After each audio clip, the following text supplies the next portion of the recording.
Cordial saludo. Bienvenidos de nuevo a este su espacio de temas y problemas literarios. Hoy vamos a continuar con la microserie, el microciclo, pues, de consejos para escritores, específicamente lo que tiene que ver con la aplicación de ciertos principios eh, prioritariamente de orden psicológico a nuestro oficio como escritores para optimizar el mismo.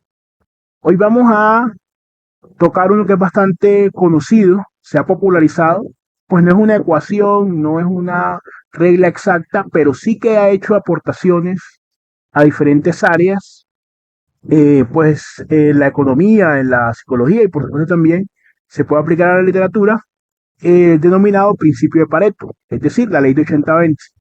No sin antes recordar que soy Sundiata Keita, escritor, miembro fundador del colectivo artístico Epísteme Colombia y su anfitrión en este su espacio.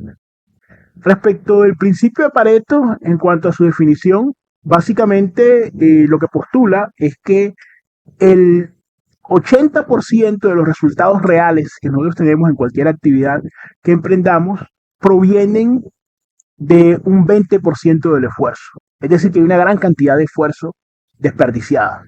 A medida que usted va optimizando más ese 20%, correlativamente el 80% debería crecer.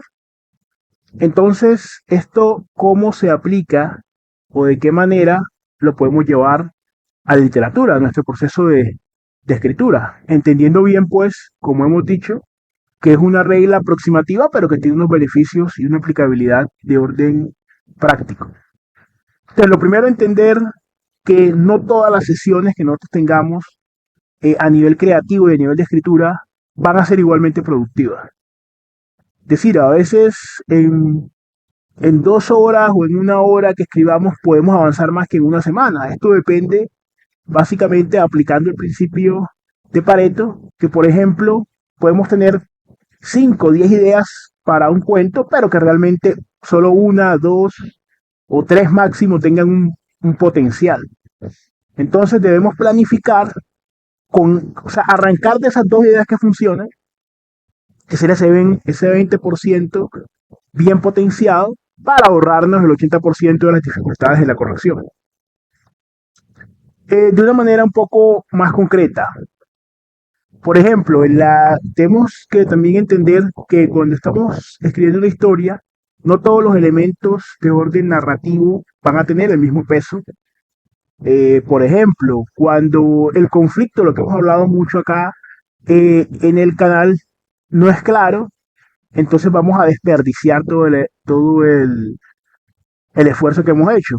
Entonces digamos que por lo menos un conflicto claro moviliza ese 80% de la acción y con un 20% que nosotros tengamos rescatando esas ideas de todas las que teníamos, rescatando las más valiosas, el conflicto va a ser claro, el protagonista va a estar bien definido en cuanto a sus metas, aspiraciones, en cuanto a su carácter como tal, va a ser más verosímil y ahí aseguraríamos ese 80% del interés lector y tanto el buen inicio como el buen final, es decir, la forma en la cual atrapamos al lector también y el final en cuanto a la percepción, el cierre de la obra también nos van a dar ese 80%. Por ejemplo, si nosotros pensamos en cualquier novela, rápidamente me viene a la mente una novela corta de García Márquez, El coronel no tiene que le escriba, y ahí nos damos cuenta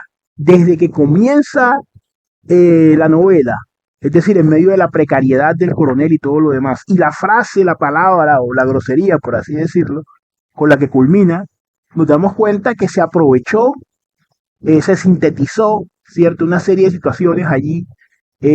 Sabemos que tuvo el coronel un hijo que lo mataron, que tiene un gallo en el que ha cifrado las esperanzas, que vive en una completa miseria con la mujer, que sin embargo trata de guardar las apariencias. Y vemos cómo García Márquez fue recortando, fue maximizando ese 20% para obtener el 80% de la historia y le quitó muchos detalles que quizá la hubieran hecho más lenta, menos dinámica. Ese es un buen ejemplo pues para los que han leído eh, esa novela, pero pueden pensar, pueden aplicarlo a otras novelas y vamos a ver que ese principio más o menos sí tendría algún tipo de correlación. Ahora, en el momento de la edición también ocurre lo mismo. Es decir, puede que cuando de ese 20% de esfuerzo la idea haya sido confusa, demasiadas repeticiones, muchos adverbios, descripciones que no llevan absolutamente a nada, sino que fatigan al lector, verbos que no tienen la suficiente fuerza. Entonces, si se corrige en una primera, si no, esos errores no, digamos, no pasan inadvertidos. En una primera, segunda revisión, nos vamos a ahorrar bastante ese 80% de esfuerzo desperdiciado en revisiones posteriores. Entonces, revisemos bien eh, qué es lo que vamos a hacer y cómo lo vamos a eh, plasmar allí en la obra. También frente para ir concluyendo, es decir, escribir entonces, saber entonces de nuestro esfuerzo, si vamos a dedicar, por ejemplo, una hora, pues a los que les gusta cronometrar, también ver dentro de esa hora cuántos avances se hicieron, en qué momentos durante la hora y rescatar entonces ese porcentaje, ¿cierto? Que ya sea el 20%, que movió la historia, o sea, escribiendo solamente lo esencial, lo que tiene fuerza, lo que convence, ¿ya? Y ese pequeño núcleo es lo que va a garantizar que se pueda expandir el resto del capítulo de una manera que no sea traumática. Entonces, pues respetando a quienes tienen esas largas jornadas, muchas veces ser escritor no implica escribir muchísimo más tiempo, sino trabajar de una manera más óptima. No se trata de llenar y llenar y llenar muchas páginas, sino que hacer una poda, elegir las que importan y las que tienen la posibilidad de enriquecer la historia. Entonces hay que identificar ese 20%, potenciarlo y ver además cómo el resto o cómo se traduce pues en un 80% del éxito de la obra. De todas maneras, como siempre, queremos saber qué es lo que piensas, ¿cierto? Sabes que en este canal siempre estamos hablando de literatura, estamos hablando de un pensamiento crítico y estamos hablando de una escritura con profundidad y que también sea productiva. Entonces, de todas formas, queremos igual invitarte a que te suscribas al canal, aquí.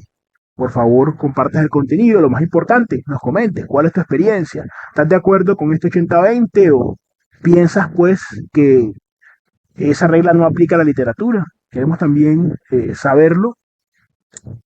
Pues como siempre es un gusto compartir con ustedes en este su espacio. Siendo más por el momento, nos veremos en un siguiente episodio de Epístola Colombia Literatura.